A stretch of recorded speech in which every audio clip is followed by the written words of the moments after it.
Jerin jaruman Kannywood mata guda 7 da ba a taɓa jin labarin sun yi hajji ba. Shin kun taɓa lura da wani abu game da rayuwar masana'antar Kannywood? Muna ganin jarumai mata masu tashe, masu kuɗi da ke yawon buɗe ido a manyan biranen duniya kamar Dubai, London da kuma Paris. Wasu ma suna murnar zagayowar ranar haihuwarsu a cikin manyan otal-otal na ƙetare. Amma tambayar da dubban masoyansu ke yi ita ce, me yasa har yanzu ba a ji labarin sauke faralin hajjinsu ba? A yau za mu kalli wasu daga cikin fitattun jaruman Kannywood mata waɗanda duk da dukiya da shahara har yanzu ba a taɓa jin labarin sun ziyarci ƙasa mai tsarki don aikin hajji ba. Shin lokaci ne bai yi ba ko kuma akwai wani dalili daban? Ku biyo mu har ƙarshe wannan bidiyo domin akwai wata jaruma ta ƙarshe wadda ba za ku taɓa tsammanin bata je aikin hajji ba. Kafin mu cika ba, yana da kyau mu sani hajji ibada ce mai girma da ke buƙatar gayyata daga Allah. Haka kuma akwai bambanci tsakanin umra wadda wasu daga ciki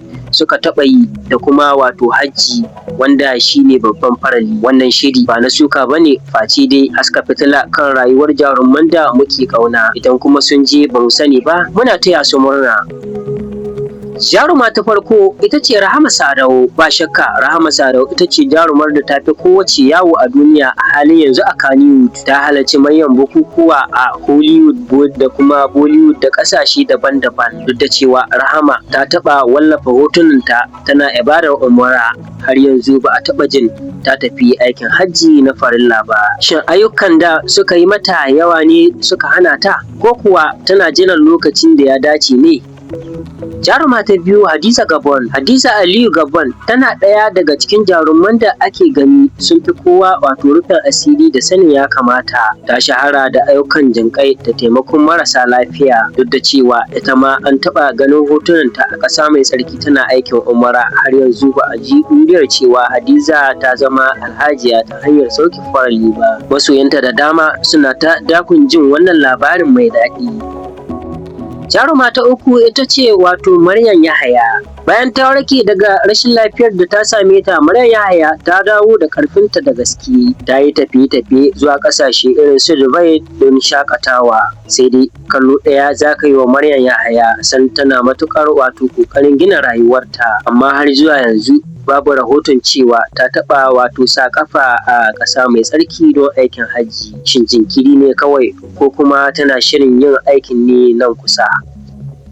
Jaruma ta uku ita ce Fatima Hassan. Matashiyar jaruma ce da ke jan zarinta a yanzu. Fatima tana cikin jerin waɗanda ke samun kuɗi ta hanyar tallace-tallace da kuma fina-finai. Kamar sauran matasan jarumai, Fatima ta fi mayar da hankali kan sana'arta. Har yanzu ba mu ji ko mun ga alamun cewa ta ziyarci Makka ba ko sau ɗaya. Ko dai tana ganin har yanzu lokaci bai yi mata ba ne? Jaruma ta gaba jaruma ta biyar Aisha Humaira. Aisha Humaira mace ce mai ƙoƙari da jajircewa. Ta shahara wajen harkar kasuwanci da kuma fitowa fina-finai. Duk da yawan zirga-zirgar da take yi a cikin gida da wajen Najeriya, batun aikin hajji bai taɓa tasowa a shafukanta na sada zumunta ba. Masu sharhi na ganin cewa Aisha mace ce mai sirri, wataƙila tana shirin tafiya ne ba tare da hayaniya ba. Jaruma ta shida ita ce Momi Gombe. Momi Gombe tana ɗaya daga cikin jarumai mata da suka fi kowa samun kuɗi ta hanyar bidiyo, waƙoƙi da tallace-tallace. Rayuwar Momi tana cike da nishaɗi da walwala, amma binciken mu ya nuna cewa har yanzu ba a taɓa ganin Momi Gombe a matsayin alhajiya ba. Ko me kai hana jarumar da ta fi kowa farin jini a yanzu sauke farali? Shin harkar waƙa ce ta yi mata yawa?